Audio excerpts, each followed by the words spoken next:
jumping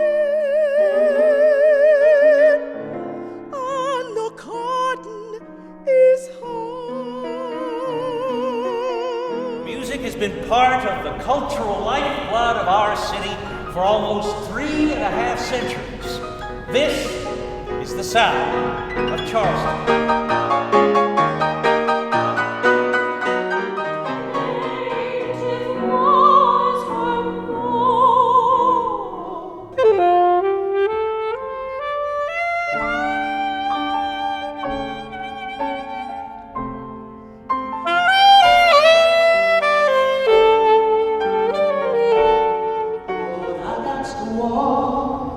Down that lonesome road.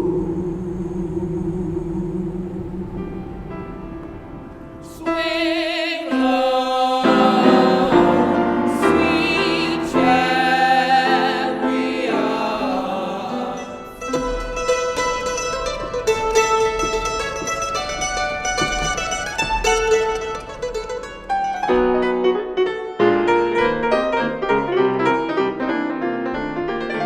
When the Rio Grande is flowing, the starry skies are bright.